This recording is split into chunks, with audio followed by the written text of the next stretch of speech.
my mother's parents came from Pennsylvania. And that's why my mother, she always referred to it as Pennsylvania Dutch. And then they moved to South Dakota when my mother was in grade school. And on the Papka side, I never knew my grandfather. But my grandmother, she was from Brookings, and then she moved to Watertown probably when I was in junior high. My Grandma Papka was a very serious lady, she was. And Grandma Weaver was kind of bossy. And the grandpa, he was very gentle. He was a big German and very gentle. Not so much of my Grandma Papka, but the Grandpa and Grandma Weaver. Yes, we would go probably once a year to see them in northern Minnesota, my grandpa was just always gardening. He raised peanuts, he raised celery, he did everything like that. My mother went to school in White. She graduated from White High School. And my dad worked as hired man on their neighbor's farm. And my grandpa and Grandma Weaver got their first radio. And the hired man came over to listen to the radio. And that's how they met. And that was those days when everybody listened real careful to the radio. My mother always cooked in restaurants. She cooked many, many years in restaurants. At Swift Lunchroom and the Blue Star Cafe. And my dad worked at Swift's, and then he got hit. He was driving a herd of bulls up the kill floor, and they turned and came after him, and he got hurt bad, and he quit Swift's then. And then he did different jobs. He worked for the city of Watertown. And that's when we moved to California, was when he got hurt. Yeah. And then later on he drove for Dan Dugan. And that's where he retired from, Dan Dugan. My mother was easygoing. She very seldom got mad, but when she did, look out. And my dad had a good temper, but he was kind-hearted too. We always took a lot of trips in the car, and we always sang. We sang all the way through. Two sisters, but Doris was 6 years older, so I didn't have a lot in common with Doris until later on after I was married and things. But Ramona, we were close. It's hard because there was such a difference in age, that Ramona and I went to a lot of movies and things. But Doris, we weren't close at all until as I got older and got married. When she moved to California when she was about 15. She had met her husband here in Watertown, and he was in the Navy, and he was in the Navy service, and she went out to California, and they got married out there. I was born on a farm at Rawville, just north of town. And my godmother washed and dressed me when I was born. I thought that was always so great. And we moved back from the farm into town when I was 5. And my dad started trucking cattle. And we were in West Watertown. And then we moved to the southwest part of town. And we lived in a rental place. After my dad, no, we didn't, and then we moved to 3rd Street, and then that's when my dad worked at Swift's and my mother worked at Swift's on 3rd Street. And when my mother, she cooked at the Swift lunchroom, and when the river froze over, then Mona and I, we ice skated down the river to the Swift lunchroom, and then we'd go in and she'd give us cocoa. I was working at Swift's at the same time, and I didn't come up there with skates on, and Ethel was cooking, and I didn't know either one of them. My mother always cooked for restaurants. I didn't say nothing. Well, I didn't know it. I thought she looked pretty good, though. You didn't know. Okay. I started school in McKinley, and then I went to Lincoln, which used to be in the southwest part of town, and then junior high and senior high. And when I graduated, senior high was right downtown. And the old Central I went to junior high in the old Central downtown, and then the senior high. And none of the schools are there now. I graduated in 1953. And at that time, 145 graduated.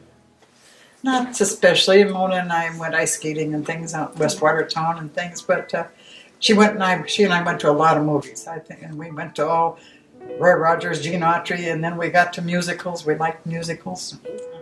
My mother cooked in restaurants so much that she knew just how to cook a steak, where most people then didn't know how to cook a steak with a dark. She was great at it because she had the experience in restaurants. I grew up with, in the south part of town, I think we had an electric stove there too, or gas, but then we had a coal burning stove that we heated with. And I had a few accidents because Ramona and I were home a lot with my mother cooking. And once it didn't start, so I threw some kerosene into the fire, and it came out and burnt me and burnt my eyebrows and stuff. And but that it wasn't. I didn't have a bad childhood. We had a ice box with, you put a chunk of ice in it, and then after a while you had to empty the drip tank in the bottom, and so it wasn't. I didn't have a hard life at all. Always listened to the radio, and my mother had the radio on every morning to Yankton, and it was My Neighbor Lady and WNAX. She listened. Waldorf Crackers. Always listened to WNAX on the radio. We listened, and of course, then when we'd sit around and we'd listen to the Lone Ranger and all the old shows then. Fibber McGee and Molly. They were great. You could just imagine how they were doing. Fibber McGee would say, honk the horn and say, "Oh, here comes Mrs. Bob Orpington again with her big car." And you'd laugh. You could just imagine people watching it. That's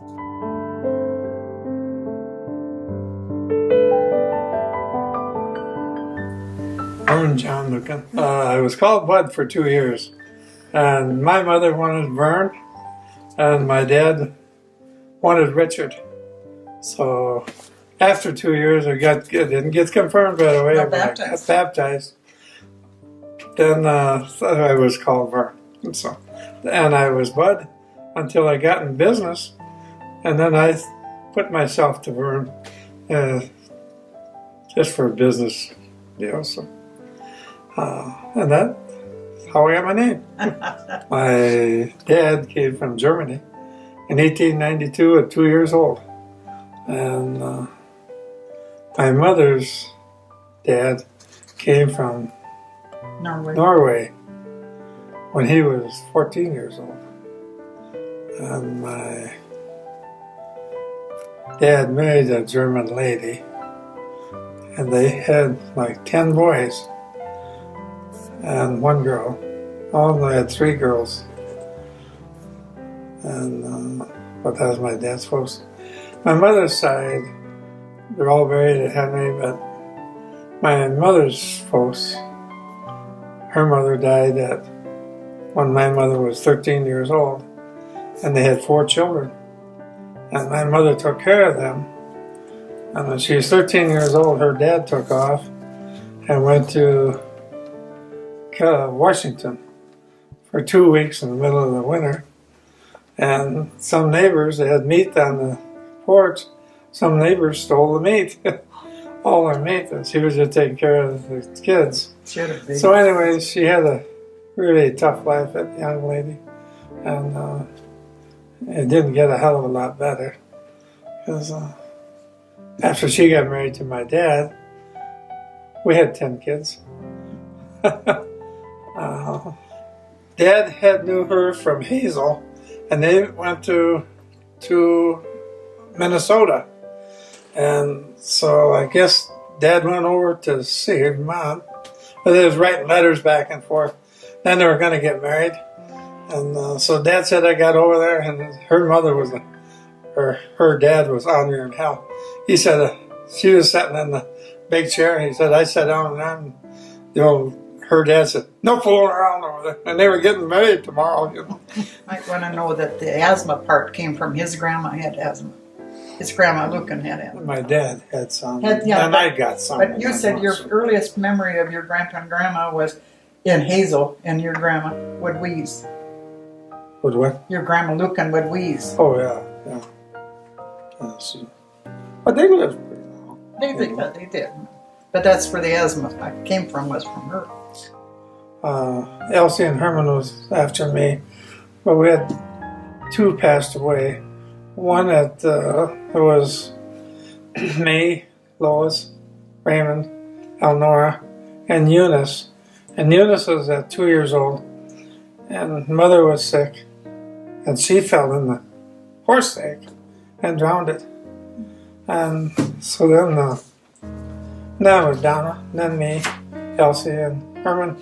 And the last boy got the cord around his neck and choked at the end when he was born.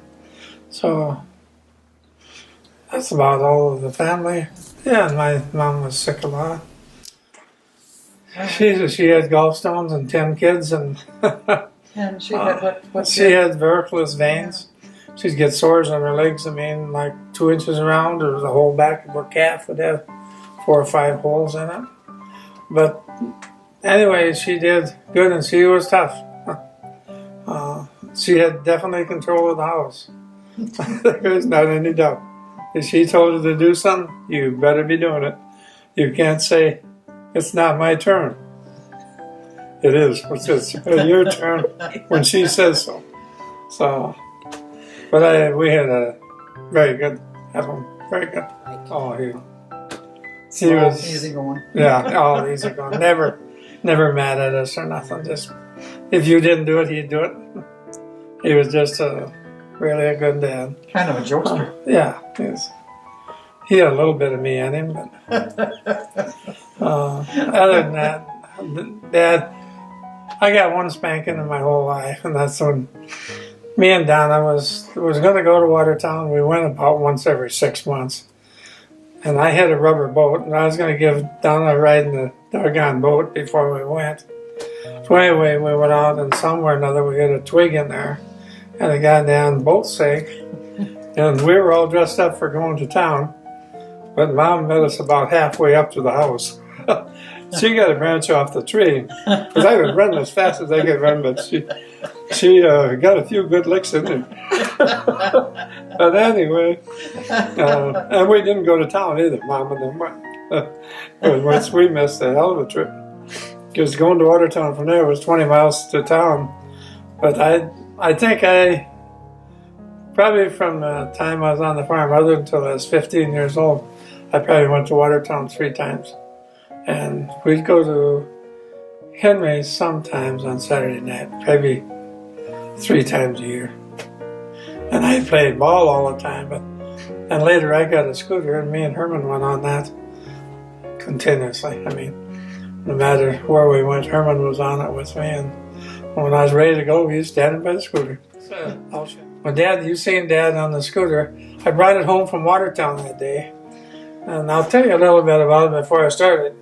I was about 12 years old, I suppose, 10 years old, and I picked potatoes. Got 8 cents a bushel to pick potatoes, and when I earned $325, I had Dad take me to Watertown. I bought the scooter for $308, and it weighed 308 pounds. And I don't know if I'd ever been to Watertown before. It was at Greenie's, and Dad had went before Dad could go. No, so I shot her out the 212 one, got around the lake, and when I got home, then I just got home, and Dad got on the scooter, and Mom was out there looking at it. And he drove it around the yard, something. And that's the last time he got on. Otherwise, it was just me and Herman on the scooter. But there has been a few times when his dad would get a little bit too much in Henry or something, and he'd come home, and once he put the car in the garage, and it bounced right back out. the old car we had never had no brakes on, so he come about 15 miles an hour. Went right into the garage, hit the north wall, backs out right in front of the house.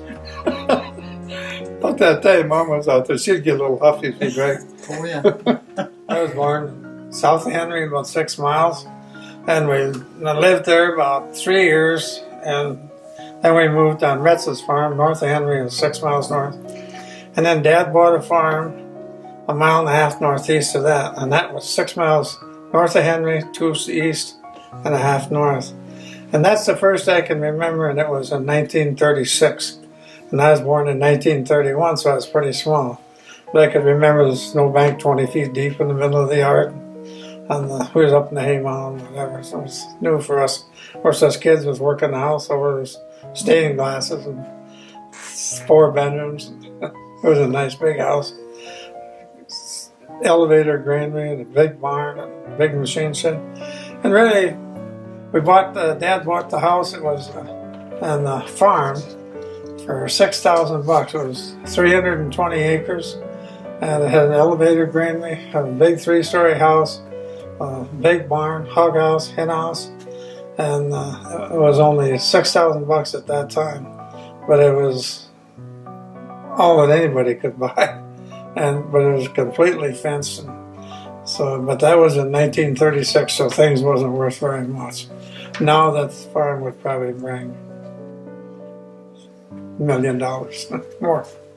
And when Dad sold it in 1950, must be 51, he sat on the step with me and he said, "Bud, I sold it for $75 an acre," and he said, "That's the most it'll ever bring." That's how much difference it is. I guess on the farm, Laverne Bachman was probably my best friend. And if we went to show or something, or go roller skating once in a while, once we went roller skating, damn car slid in the ditch. We got to get out of the ditch about the time the skating rink closed, so I went back home. Anyway, and then I was hauling hay for him. And anyway, at night, they was going to milk the cows. And they was getting the cows in, and he takes and picks up a wad of manure and kind of throws at me. And so I was in the calf pen. They had some good stuffed ones there. I picked one up, threw it, and hit him right between the eyes. But he's never hardly talked to me since. Oh, God. His dad took me home. But I have talked to him some. Anyway, that broke up our friendship. But if he'd hit me, it'd been the same way. It was a 1935 Ford, but the damn thing wouldn't run. But I painted it black with just a paintbrush and it ran down. We did get it going once in a while, but it didn't work. And then later I got a Hudson, and that sucker decided to go in the ditch, and it just went. Gene had it, and I bought it from him. And but later, then I had a 42 Chrysler, and Herman used that while I was in the service. They went hunting, and they backing up with it and rolled it over. And so Dad had it in the garage, but Dad took it down and sold it for a scrap iron. But when I got home, really, I sent $50 a month home. I was getting $59 a month in the Army, and I sent $50 home. And when I got overseas, I got like $145. But when I got home, I bought a 1952 Ford. And about the second night I had that, I met Mom. And I don't know if she liked the car the best or me, but it worked. Toss-up. It was a toss-up, a hell of a toss-up. First movie I saw was Who's Shit in the Saddle by Buck Jones. And then, but they are all Gene Autry in them. And I don't think I had been to 5 movies before I met Auntie. I used to go trapping when I was young, still going to school. And that was 2 miles on the other side of our house with the county quarter, and I did that through, and then V Monahan's on the way back, and then to school. So I walked about 6 miles before I got to school, but I left about 3:30, 4 o'clock in the morning, even when it was 10 or 15 below. Walking right on around, but walking the snow you could have me. But caught a lot of rats and mute weasels or rabbits and everything else. Well, I was hunting by the county quarter slough one day, and I shot down 2 geese, and there was one just flying around just. Anyway, I got by the one, and he come in and landed right by her and put his wing over the top of the other one. So a little tough taking care of that deal, but anyway, after a while I could hardly carry him. So if there wasn't nothing to cook, me and Herman would grab the gun and go shoot a half a dozen pheasants. And we would have pheasants, clean them up. Mom would fry them up, and hell, I loved them. You know, there wasn't much around, but we ate damn good, and we had a lot of dumpling soup, tomato soup, things were short. Go get it. We always had about 3,000 hens, and we get a lot of eggs, and we milked about 20 cows, so we had cream and butter, and we always had about 2 wagon loads of potatoes in the basement. Of course, later on, when Melvin, Lois, and Raymond, and Marvin, they all get married one at a time, but hell, they all come home for the first year or 2. So we had, I remember Mom say, go down and get a pail of potatoes, and I'd bring up a 5-gallon pail of potatoes for dinner at noon. And we'd peel them up, and my mom canned a lot of stuff, like carrots or stuff in 2-quart jars. She'd mash some potatoes up, throw 2 quarts of them carrots in there, and roll her up, carrots or peas or beans, mainly beans. And, She believed in you had to have vegetables. yeah, she'd put them right in and mash her up. And you sit at the table. Of course, there was a hell of a lot of us, so we'd have 3 chairs, a table board between that and then a table board between this one, because we didn't have enough chairs for everybody to sit on. But then Herman went. Before I stood up one side of Dad, when Herman got older, he stood up one side of Dad on the other side. So there was enough. But you get like 15 at the table every time. That's a lot. She had her hands And full. we'd get the water warm. But we'd use the wash tub for washing dishes. Scrape them all off. We'd have 15 plates that high. The plates would go in, and the silverware went in, the cups went in. That's what I get with scraping off everything. Now they just pile them together and then scrape it one at a time. We'd scrape them all in the bowl. You know, we was home, and when there's a bigger family, you're pretty aggressive. And the first day I went to school, no, it'd been about 2 days after. And we was playing Annie over before school started. And I think we had everybody but one out, and the teacher rang the bell. She got to come right now. And I says, God damn it. And she heard that. She brought me in and gave me a licking. And I said, okay, I'm not doing anything either. And I didn't. And I flunked the first year, and I flunked the third year, because I thought it was getting easier. I got to the 7th grade, and Dad was sick, and the kids was all home, and I did the farm work. And first 6 weeks, I never went to school a day. And then I liked to hunt and trap, and Dad let me do it, and Mom was hollering, but then I just quit. Then I was very good in arithmetic, though. I could outfigure anybody. We did very well. But my wealth now is 50% me and Mom. I had the best wife in the whole world to make a living and to be together and to raise one of the best families there is. Oh my. We have 3 children, and everyone is perfect. Land was pretty cheap, and we was farming the county quota, and that was about a mile away from us. And Vern Belk from Henry came out and said, John, I want to sell you that quarter for $1,500. And he said, you can keep the third of the crop. So you don't have to pay nothing down. And Dad said, well, we'll see what Mom said. We go in the house. Of course, I wanted the land right now. Anyway, we went in the house. Mom said, we're not going to have nothing to do with it. I said, why don't you run the house and let me and Dad run the outside? She was standing by the stove washing dishes. She took a soup bowl. She threw it at me, and I ducked and knocked the window out and stuck in the curtain. But I just got up and went out. She had a temper too. I just got up and went out. And I was right. The only thing that was bad about it, I probably had $300 in my pocket, and I could have bought it. And I never thought of it at the time. I mentioned to Dad later. And we didn't even need nothing down. But I was about 9, 10 years old. And then, anyway, that was one deal. Okay, and I was drafted in the Army in 1952. I got my draft notice the day I was 20. And went in the Army about 2 months later. And I went to Fort Leonard Wood. First I went to Sheridan, Illinois. We got all our equipment. And then we was down to Fort Leonard Wood, Missouri. And I took my basic training, infantry, and then I got in the engineers.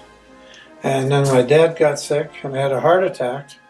So I got out of that division and went home for about 10 days.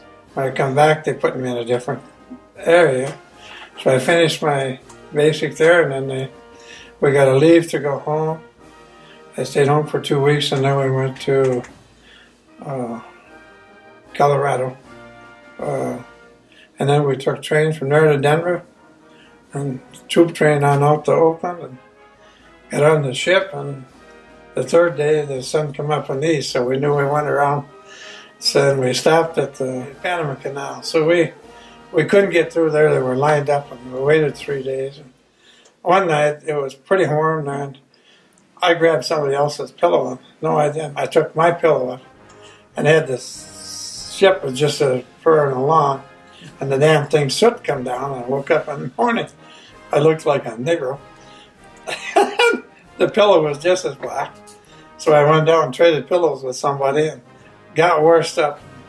We had 3 days there, and then we couldn't go uptown or anything, but they would let us play baseball in the afternoon. And the one afternoon, we was playing baseball. It would rain every hour, and maybe an inch. But in 15 minutes, you could play again. It's all sand, and the grass was green, but it just go right on down and just dry right up. So, and they set it up there so we could. They had a keg of beer at the end, so they'd give us 1 or 2 beers, just to do something in the afternoon to get us off the ship. Then the third day, about we went through the Panama Canal, and we started in there about 7 o'clock in the morning. That was really interesting. You'd go about the length of the ship, and my ship was 900 foot long, the USS General Butler, and there was 850 troops on it, and about 50 Marines for guards, and the Navy had to do the cooking and stuff. So that was really nice. So we was giving them a little static, but anyway, we moved that ship about 90 feet or 900 feet. And you get into that water there, and it would pump the water. They'd pump water into it, raise the ship up like 15 feet, go ahead, and that cart along the side that was pulling us would just go right straight up. It had gears under it, welded right into the cement, so it didn't slip. I mean, it would. And I think we must have went through about 6 locks like that, and about 4 o'clock in the afternoon, got through it, and then that brings us into the Caribbean Sea. And the trees was hanging clean on over the deal.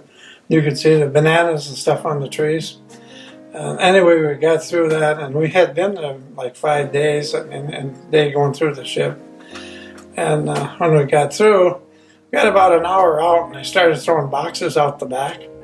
And we must have had 100 sharks following us.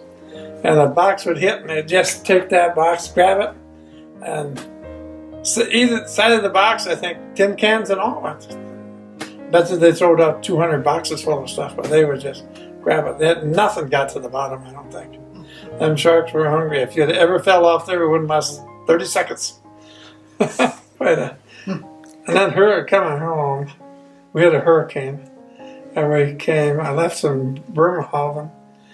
But anyway, we got about in the middle of the ocean, and they said it was hitting the hurricane. And we went 169 miles in 3 days. And that ship would bounce up in the air and then down. But we never got on deck for like 3 days, but when we did get on deck, there was drifts of salt, about 2.5 foot deep, the full length of the ship. And when we first got there, I got in the back of the ship, but that ship, the waves just swells.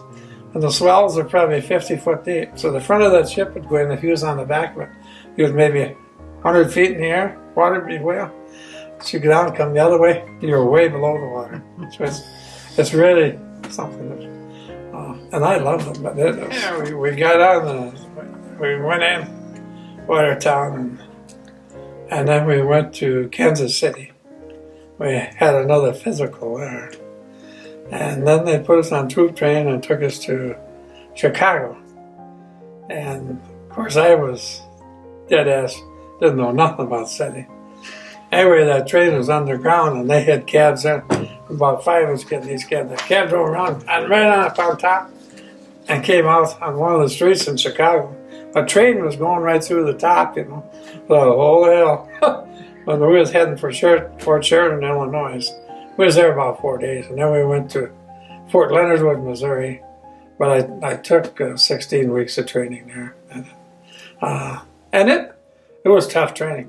A lot of them, you know, I was in good shape because I hunted every day. You know, we'd get 25-mile walks and carrying full pack and helmets and your gun, and don't bother me none. I didn't like it one time, though. We came in overnight, all night. We went and got there, and damn, they got on KP, or the guard the next morning. So I had to go stand guard every 2 hours, for 2 hours, for 24 hours. But that was probably what I didn't like as much about it as anything. Otherwise, I did what I was told, and I didn't do anything I wasn't told. I got along with. And as soon as we got overseas, I got on the baseball team. So then I was on entertainment for 6 months about in the summertime. We had our own buses. We stayed in motels in Paris.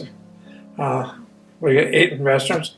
When we came back home, we'd practice every day, but they couldn't monkey with us on standing guard or KP or standing inspections. We just had a sign on our bed, special duty. So one time after I got out of that, and they loaded us up in the trucks, and we were supposed to guard the way out of France. So they took me down in the truck, or a truckload of us, but they let one of us out at a time on a corner because the families and stuff was coming with their wives and their kids. So, and I was on the corner. They kicked me off about 4 o'clock in the morning. I had a rifle on my shoulder. And I said, "Where's some bullets?" "I ain't got no bullets." "You don't get no bullets." So, okay. So I was standing on the corner, and here come a guy down the street with some wooden shoes on. You know, he got about 10 feet from me, and he looked at me. And he was scared, and I was just as scared. But it's when he turns around real slow, and you could just hear him go faster. Yeah. So anyway, it was and we had 12-hour shifts in the second shift. They went through. I never seen them. They said hell, it was captains and stuff. They had girlfriends in with them with no blouses on or nothing. So anyway, we missed out on that. The guy told me, he said, "Vern," I was ranks about 5th corporal. "Vern," he said, "I was giving you sergeant if you'll sign up for another 2 years." I said, "If I signed up for another 2 years, I'd be a drunk like you. I'm going home right now." And he wasn't any good. And he knew it. So I was just as lippy then as I am now.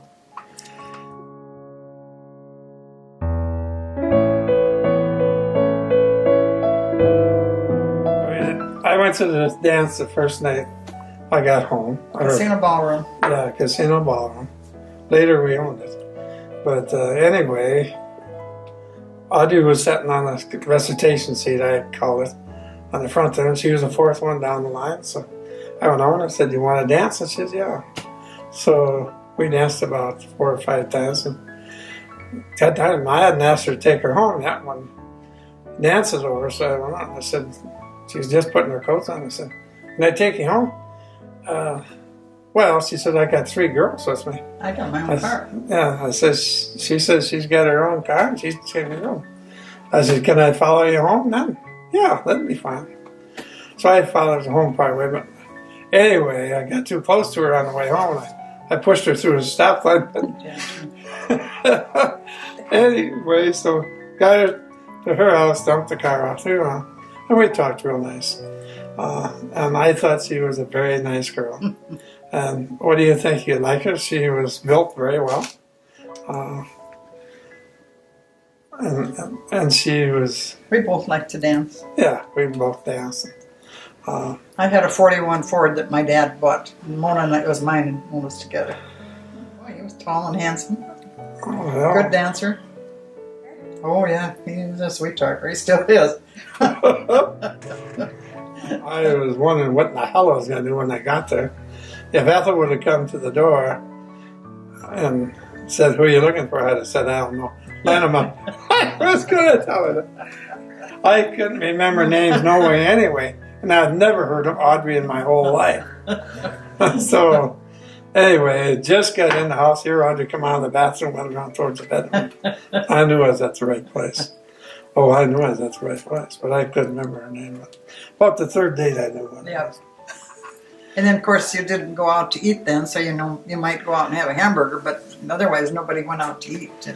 I think we only went out once or twice, so I was going with it. To have a hamburger. Yeah, a hamburger and a cup of coffee after a movie or something. Anyway. And I worked at Herberger's all through high school. I'd get out at 1:30 in the afternoon and go to work at Herberger's, but then after... I was at Herberger's then and we were going to get married, then I got a job at Midland. Yeah. Because so she could get out on Saturday night. Otherwise she'd work until 9 o'clock every Saturday night. We wanted to go to the dance. We went to dances at least once a week. Oh, yeah. difference. And when we first got married, I had to work on a Saturday, and he was working at Swift's, and he didn't have to work, and he was going to do the washing. And he put a red tablecloth in with his white shirts. I just had a pink shirt. You had a pink one now. But he was always trying to be helpful. He was helped to cook. When we first got married, we lived in the Palace Apartments and he was a better cook than I was. He was a real good baker. He baked cake good. Well, what the hell? That was where there was more of us than sometimes. We had to cook. When I started at Swiss, we had they had cutlets, and cutlets was 40 cents a pound. Pork cheek and head meat was 10 cents a pound. When you buy cutlets right now, it's mostly pork cheek and head meat. And I've asked guys if I can buy some straight. They don't even know what I'm talking about.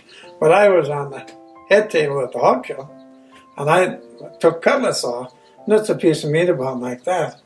And it's way better than just pork cheek and head meat. But you can't buy, you just get pork cheek and head meat. That's all you get. We ate a lot of cutlets when we first were married. Anyway, the guy down in Swiss, he said, you just order pork cheek and head meat, and I'll give you cutlets. So I'd order 10 pounds at a time for 10 cents a pound. We met in February and got married in September. 7 months. And we got married in St. Martin's Church, and then the reception was in the basement, and my mother made all the sandwiches and cake and stuff for the reception. Yeah. Doris was a bridesmaid. Herman was my groomsman. Well, all relatives on both sides, that. That's how they did I it. bet there was 300 people or more. It was a full crowd a at lot St. of Martin's friends, and old church downtown. A lot of friends you had was there too. Yeah. Probably 300. Yeah, we went to Minneapolis. We went to Minneapolis to the fair. It's the Minnesota Fair. And then it rained like hell, so we left there. And the next day we went to see her grandma and grandpa At Malacca, in Minnesota. Malacca, Minnesota. And the next day we come back to Washington. We did it over Labor Day. Labor Day. So on Monday we get home. Of course, you're going to sweep the floor. There's no broom. There's no dustpan. So we go by The Palace Apartments, and we had a Murphy bed, pulled out. So, and we stayed there about 3 weeks probably. And then I got a chance. One of the guys at Swiss, he had built a new house in West Watertown, and we rented that. And we had a nice. It was a small house, but it was nice. Yeah. It was good. Well, how was it? 2 of us. We liked two-step dancing. We liked. And we like waltzes. Yeah, we could waltz really good. We did. Of course, we owned the Turnerville Ballroom and the casino. We owned dance halls for 7-8 years. And we danced every... A lot of times when we had dances, they're afraid to get out and start the dance. So then usually we'd go out and start the dance. We'd start dancing. For otherwise, they sat there and look. So they don't know. Give a little swing.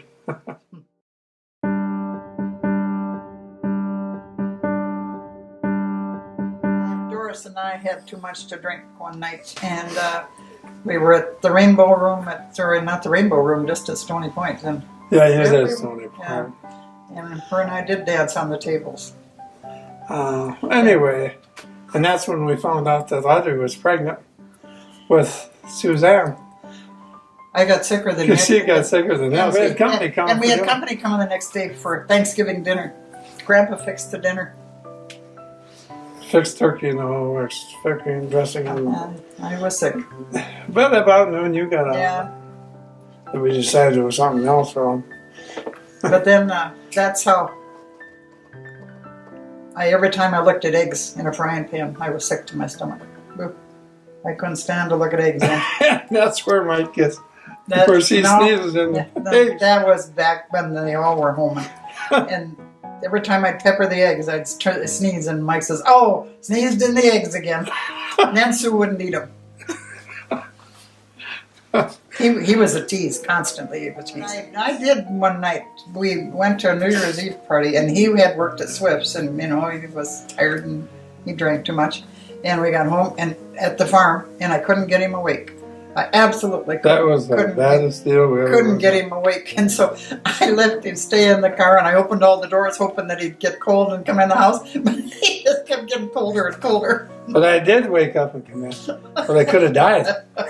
It was the smartest thing I ever did. And I went in the house, and she was sleeping just like, holy shit, and it was 20 below. And I was I drunker just, than hell. yeah, I just thought the cold air would wake him up, but it wasn't the thing. I wish he wouldn't want to sleep. I remember that. Never do that. I just said, don't do that again. He was just getting sicker and sicker. And we talked to a doctor, and he suggested that he should go to the National Jewish Hospital in Denver. And we took him, and it was tough to leave him. And they taught him how to live with what he had. But they took him to different basketball games. They would take him to go see the Denver basketball game, and that's how he got his love for basketball. Started there. Oh, in shit, Denver. that really helped him get through there, too. But Sue and Burge went out and stayed a few days with him out there and everything. He came home once, and then he got on a plane. He started crying. That was a toughie. It was. I didn't want to go back. Well, 11 years old, probably. No, he was 10th grade. He got out there and he was fine. I called him, talked to him. But they would race down the hall in wheelchairs. Yeah, they would do that. And he had a girl there that he liked real well. I mean, they're Not 10, romantically. 12 They years both old. had asthma. Both had asthma really bad. And they talked to each other for 4 or 5 years, I Yeah, think. they did. Afterwards. I think he still knows where she's at. I don't know if he I does think here he now does. or not. I don't know. But and that helped them to get along. One helped the other. But the doctors were pretty good there. They did him a hell of a job. Probably 6 months. One of the big stories about when Sue and Burge went out to see him in Denver, about they were playing pinochle. And one had a straight, well, how can you have? Because I got 2 or 3 of one kind or something, Mike was cheating. Yeah, straight. Yeah, where'd you learn that from? Yeah. And then when we got in business, and about 5 years, I went into grain bins. And at that time, Mike must have been 15 or 16. He got enough money, hadn't because he built bins the year before. Yeah, he had a crew. And he bought a new van. He got a big coffee pot, squeeze pot, and bought rolls in the morning. So he'd go out and he'd stop at a farm place and said, I got grain bands and augers and stuff. I'm not selling them now, but I'd just like to show you what I got. I got a cup of coffee in the roll in the car. Said he didn't want to get in. Said, oh, geez, they'd bail him. He'd show him everything. Eat a roll, a cup of coffee. And he just went from farm to farm with that van. And in the spring, just about took 3 of us to answer the phones. They was just called in for augers and bends and whatever. And his commission was about $400,000 and he was 15 years old. And I gave him like $250,000 of it. Couldn't give him that much money, But I can tell you, when we started uptown, we didn't have any. We paid $20,000 down on the elevator, and that took about all our cash. We didn't have cash enough to buy a cash register. Audrey did everything by hand. But I had Audrey at that time did my books, was secretary at the church, and worked at Prairie Market. And I went to work about 4:30 in the morning until 10 o'clock at night. And the kids was in the basement and they was making tags Stamping by hand, tags. stamping tags. Yeah. All the kids. So For the season. everybody worked. And since we started out, if they don't think we worked for what we got, they don't know what they're talking about.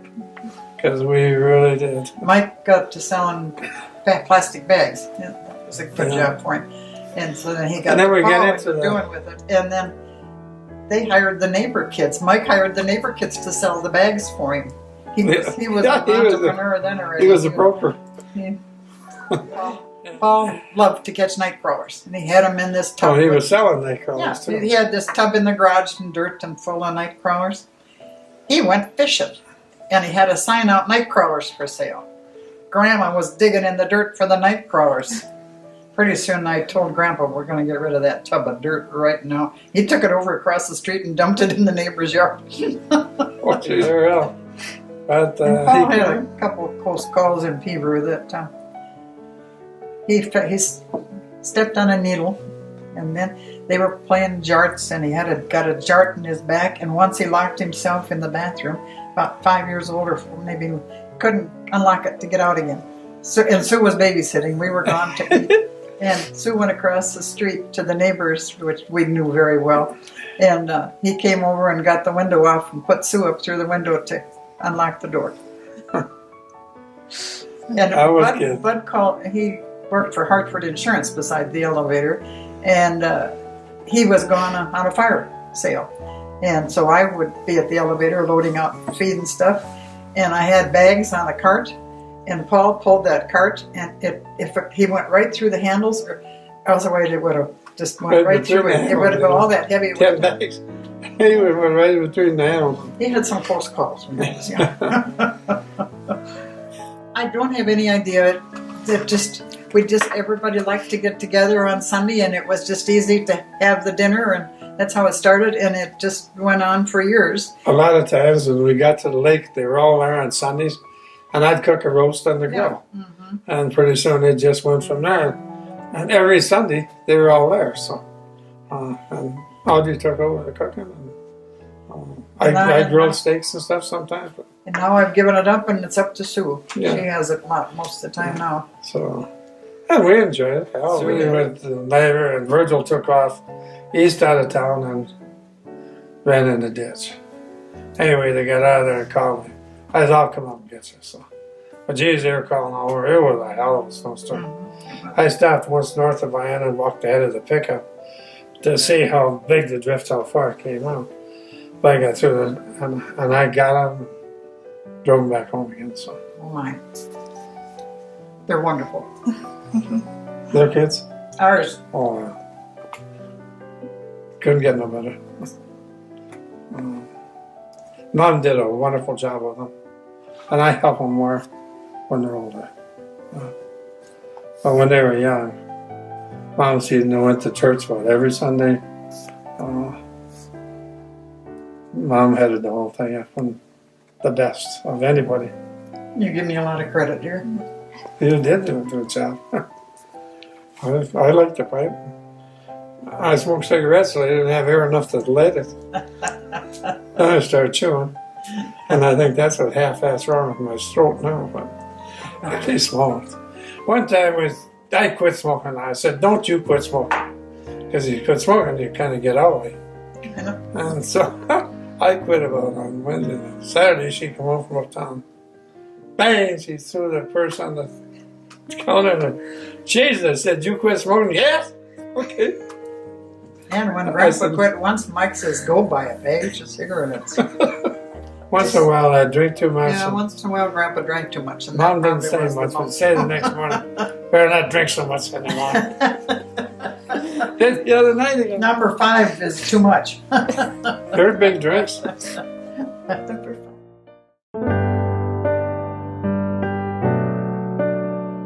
Later years, we ran around at Schweiger's and Hayes's. Yeah, Bertrand's, Schweiger's, and Hayes's. We had a good time. Had a very good I think group there. we went to supper and stuff with them for 10 years Yeah, now. we did. Had Once a or very so good months. group. And in Arizona, all the men were the same age. And we went with Gabe and Nancy on a lot of trips. Yes. And Bob and Ramona. Yeah, we did travel with them. We had a good time with Bob and Ramona, Foster's sister and brother-in-law. We went to Vegas with them, and they came down, stayed with us And they a week went, at a time. they went on a cruise together. Yeah, on a cruise together. We went on a cruise with Bertrand's and Yeah, Slayers we and that did. too. Well, the first slot tournaments, probably the entry was $5,000. Yeah, I think so. Then we went to $10,000 was an entry fee. But Grandpa won some big monies. When he'd be really lucky, and when we were eating breakfast, he'd win at Keno when we were playing eating breakfast. We come back from Hawaii. We was going to stay at Audrey's sister a while, and he'd got transferred to Virginia just for working on the ship because he's a head boiler man. So anyway, we was in Vegas. So Audrey said, "Should we just go to bed?" And I said, "Hell, let's play a couple games of Keno and then we'll go to bed." So I bought a card, and first card I bought, and I got $14,360 that won on it. So we ate breakfast and went to bed. Well, I took the money and had the damn front pockets clear full. So I took and put it in a lockbox, and I just how we're going to get it home. I said, "Don't worry, I'll just get it out of the box and we'll go to the airport and go home." So we just left the next morning. We got up about 5 o'clock and had a good supper and played slots a little bit, and then we went back to bed. We saw some good shows in Vegas. We got where we could push our way around. If the show was full, we'd just get in the VIP line, go right on through. The other guy, $20 at the end, said, I want to sit right there and I don't want anybody. Mater Deeds could be bought off then. I said, I just sit right there and I don't want nobody sitting with us. Hell, they'd bring us supper and the whole works. Didn't have no ticket. Mel Tillis Mel just Tillis. died. And we loved his show. He was really good. He had a good show. Then he had a good comedian with him. Mhm. He said in that one, they had a story, that one hen's rooster says to the other one, he says, let's not miss this hen. This is when that old cross-eyed rooster come out there. He said every time they'd miss the damn hen. So anyway, that ain't quite where the story went, but it was But really they did have some good comedians. yeah. Oh God, it was really. And you couldn't even get done laughing, and they had you going again. Well, And we went once to Vegas with Ken and Mary Drake, and we had tickets to see Blue Eyes, Frank Sinatra. Mary got a hair that she wouldn't go if Kenny didn't put a tie on, and he wouldn't put a tie on, so we didn't go to see Frank Sinatra. and Mom wanted to. And I wanted We to was see there Blue right Eyes. in the cab, and we didn't get out. I don't know why in the hell we didn't get out. I don't know why we didn't leave and just go ourselves, but we didn't. They could have went back. The Bahamas, and then one time we had about a 5-day cruise. I don't know. We stopped in Old Mexico. Where all the banks were, 5,000 banks. Yeah, the island. Like 500 people and 5,000 banks. That's where, right now, Trump wants to bring that money home. He said there's $15 trillion out there. What is the island? We can bring back. I can't tell you right now what they are. But We went there. the Democrats are a little tough on them. But they're getting less. And we both were, have to say, raised Democrat. But both of our folks came out of the Depression, and Roosevelt brought them out of the Depression, so you were a Democrat. But the first time we voted Republican, we voted for Joe Foss for mayor, or for governor. When we got married, we were Democrats the hell. All our family, And Dad was on WPA. There was about 8 of us kids alive and home. And you get $7 a week. And for 10 of us in the family, it was pretty damn short. So Dad would buy one package of Bold Herb. It was just as you could roll cigarettes with. They'd do about 2 a day for a week, and then that was gone. But there's just what they went. But when Roosevelt got in, they took him from $7.50 to $15 a week. And that's where they got everybody out here Democrat. from Republican to Democrat. That's the goddamn Republicans are starving us to death. Just about. And now it's Democrats are way offline. I mean, they're just way off. And we never voted for a They're Democrat strictly after for that. the poor people, and because they can get their votes easy. They're not. And they're as crooked can be. And Hilda, they're going after her again right now. And the one guy that was on her deal, he said she was the worst, meanest lady that he had ever seen in his life. She'd do anything to anybody. Well, Both parties, they can't agree on anything. They're so partisan anymore. in the first place, I don't know if the two-party system is going to last. You almost need 3. Because if there's something comes up that's good, one party will vote 150 one way and the next party will vote 150 the other. Not anybody will switch over. And that's not any good. That's not the way it's supposed to be. And besides that, now there's just so many things wrong now with the Democrats that you can't even name them. O'Neill was head of the House. He could cooperate with people. He really joined them together. He was real strong. He was. He was a Democrat. He was a Democrat, but he was really good in the House of Representatives. And Clinton did a good job. Yeah. Reagan did a wonderful job. Yeah. But there's different things came up. And then now they just do anything to try to get the other one in trouble. It's not even, they don't even try to get along. now we should be voting for our tax. To get the right tax. I don't know if them Democrats, if any of them are going to sign.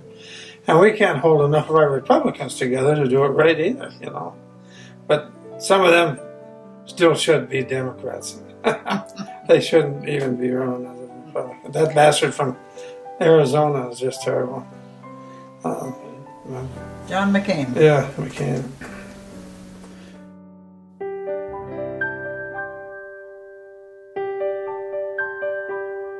Come back, I worked in the elevator about 8 months. Then there was an elevator came open in Beaver, and I was managed that. Mom did the books. We took that elevator from 300,000 bushels a year to 1,000,000 bushels a year. Just me and Mom, and we worked our tail off. I sold more seed there than any other elevator in the country that bought from Arrowhead Seed Company. And after 7 years, they came down and hired me for $25,000 a year at that time. And that was in 1967. But that's probably as much at that time as the doctor was getting, because they built a new house for $20,000. But I stayed there about 4 years, and we were starting to get into trouble. They were bad people to work for. Estes. In fact, you could have men, but like the 21st of December, they lay everybody off, a lot of my men, and hire them back the 2nd of January so they didn't have to pay them for Christmas or New Year's. It's about as cheap as you can get, and I told them so. And then later on, we about got in trouble over it. But I learned a lot there. In the meantime, we went out to California for a while. And we had a few bucks when we went out there, but in a while it was about gone. I did get a technical schooling to sell. And I did sell quite a bit of it. But we just get paid a part of it. And then the crew was built up. So when we got home, we was getting a couple $100 a week, but we didn't get no money when we was out there. So I told Ed we better get out of here, and I got her and Mike on the airplane, and me and Sue took the car. And I left California with $59. We had $10 left when we got back here. And we hit about 1,000 miles of ice. I mean, bad ice. But we got to Yankton, and I talked to Mom, and I said, we'll be home probably about 10 o'clock. And we did get in there. But by Yankton, it was big hills and stuff. No car would just go this way. Out them suckers, I don't know how we made it. But it went. And anyway, we were glad to get home, and within a week, Marvin's hired man died, and I took his job in Pierpont, and for just about a year. Toughest job I ever had in my life. Toughest to work for. He'd say, let's get up 5 o'clock in the morning, we'll crib cars. He'd never come till 8. I had all the cribbing and stuff done, but it was just not. He'd go fishing for 5 days, we'd get home on Friday night and say, well, we're going to tin the pit tomorrow, so we ain't taking off tomorrow. Well, what the hell? He hadn't been there for a week. So we were fortunate that there was a house that was furnished there. So anyway, we moved out there, and then I got a chance to take the elevator in Beaver, and that was a new house there. So heated garage and everything. So ran the elevator, did well. We went to Millbank about 2 times a month, I suppose. Leonard Inn at Millbank. Yeah, Leonard Inn. Very nice restaurant at that time. It's not near that good now, but we was there about 6 months ago. Grandpa always had a dream of being in the seed business. And I bought the seed business uptown. And but I also, before that, I bought the business uptown, and then I bought Sisseton first. Then I had Edward Larson's accounts, so then I bought the discount uptown. Then I bought Vienna. Then I bought Burr. I had Virgil in Vienna, John in Sisseton, Gabe in Burr, and I had the one uptown. And then we ran that for 10 years. I sold it and I built the warehouses south of town. I was in Ben business, again in augers. And we were waiting for Arrowhead to go broke, or another guy that was selling stoves and refrigerators and stuff. Arrowhead went busted first, so we bought that. And I put a bid on it. Me and Mom went to Sioux City. Horse races. We were at the horse races, and Mike So I got it. But Mike had power of attorney. got the bid. And We bid on it. and so Mike's to get her, yep. So, but then I talked to everybody and said, "This is a big business. We might need help." And Sue and Virgin, Mike and everybody said they'll come if we need it, but we didn't need it. I mean, When we went first straight through. bought the seed plant uptown, though, we borrowed against life insurance. We borrowed against the house. We borrowed against everything to get the money to get into it, because we didn't have that money then. That was right, but the first year we made The first year after $150,000. that, we were. We had good money when we bought Arrowhead. And we never took a salary for a year. But we made about $250,000 for 6 months. And they had just went broke. 4 guys in there out of college. And I think about that every now and then. I was a 7th grader. But I knew business and how to make money. And some years, the most tax we paid one year was $560,000, and that's a lot of tax. So, but anyway, we worked damn hard for what we got, and we worked damn hard there, and that was probably the toughest for me there. Any place it was. That was a lot of pressure. Oh yeah, a lot of pressure. The damn federal guys is what I didn't like. If something didn't pass, and we were doing 1,200 semi-loads a year, you know, so you're damn sure going to get something that ain't going to pass. But I loved it. We didn't really manage our money much. The first thing you want to remember, if you're in business, you have to spend money. We took people out to supper. If we was in the dance hall, we stopped and we had a good meal afterwards. We did, even if we didn't make much money, we still took care of ourselves. We had a good meal, and we did the best we could to get the next week lined up. But after we got in the grain business, seed business, we made a lot of money. You know, 300,000, 400,000, 500,000 was a bad year. And we had some help with things. With what? We had some help out with Larson and things when we first started. Oh yeah, well yeah. But they knew me from people, and that's why we got credit and could go. But really, when we took over, I think when we ended there, for what we took out, we had 1.3 million just for buying stuff in the checking account. So we wasn't worried if we spent $50 for a steak. I mean, or going to Vegas and spend $10,000. It was a knockout. It was easy. All the time we was in the grain business or the seed business, we never had 1 year losing. No. We never lost money any year. No. I was gonna. No, we never did. Never. We never. I'd get something, we'd pay for it. We never took a lot of chances. No, we never. I mean, I wasn't going further than what I could make. I should have. When I bought Discount Farm Center, but we had just paid for the damn thing, $500,000. But I needed money yet from Adwood and stuff to We run had it. to buy grain. And Warren Falk was busted up north. He had 3,100 acres of ground, half of it irrigated. I could have bought it for $210 an acre. I told the guy, you know, it's just a hell of a buy, but I just bought this, and I'm not going to stretch out. In 2 years, I could have bought it and paid for it. Right? Yeah. The man, we worked together. Me and Audrey was in the same office for 43 years. Worked right together. Once in a while puts it to a test, Oh. where you maybe have to walk out, but it was fine. We're Same very church. fortunate. We went to the same church. He went to Henry, but then when his folks moved to town, then they were going to St. Martin's, and it was the same Senate. And everything worked out really good. Oh yes, everybody. Mine too. See, my mother was raised Episcopal, but then when she married my dad, then she changed to Lutheran. And my mother's seen it, even like Melvin and them all got confirmed too. Marvin probably was. But Grandpa was. Jerry wasn't. Grandpa was baptized at the church south of Henry, because that was a Norwegian church, and Grandma Luken was Norwegian, or Swedish. I think I baptized her too. Yeah, you and Donna were there. Yeah. Yeah. Oh, that's what it was. And then he got confirmed in the Henry Church. Yeah, I did. Well, we all did. And I was baptized at Rawville, at the church at Rawville. What is now the tree farm now? The house there? That was the church I was baptized in. They moved the 23rd Psalm.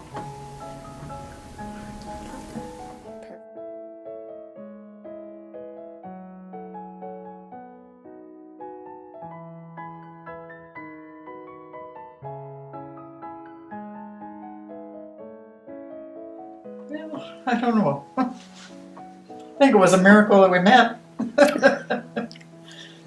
I don't know. She was sitting on the bench with 4 girls, and I picked her. And she was clear on the other end. And I come from this way.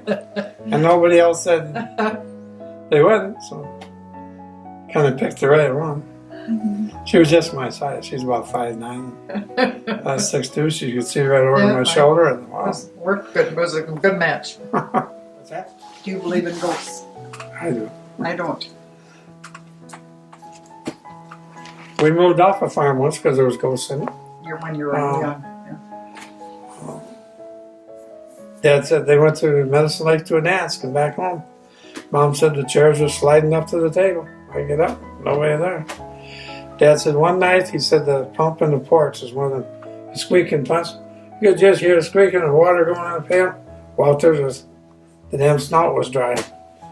He said one time they went upstairs, just got home.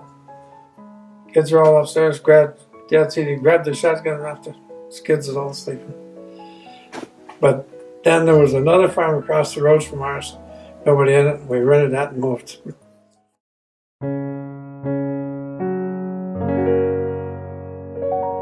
Goodness sakes, I know so many. I don't know. You know, I haven't quit yet.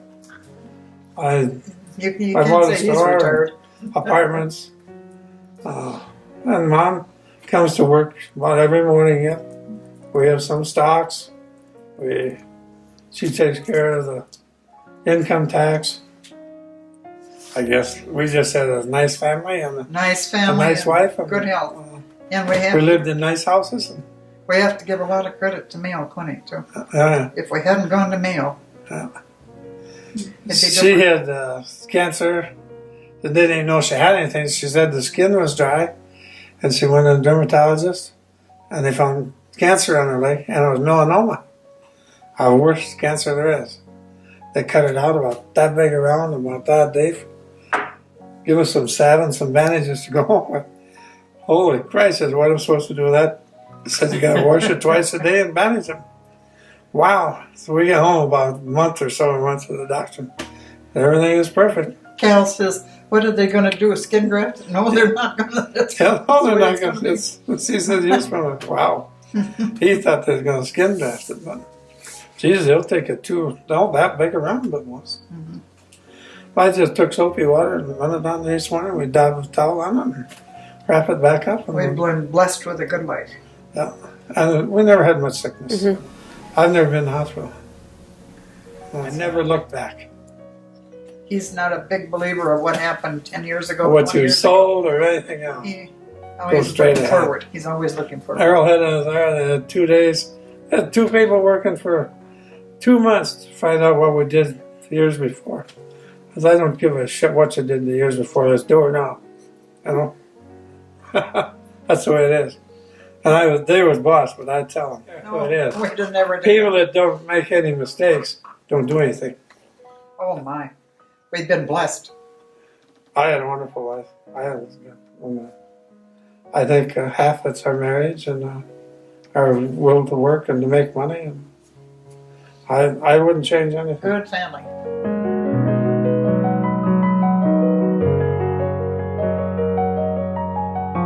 Okay. Grandpa, do you want to fix your shirt too, maybe? You want to say what? Give her a little tug down. Oop.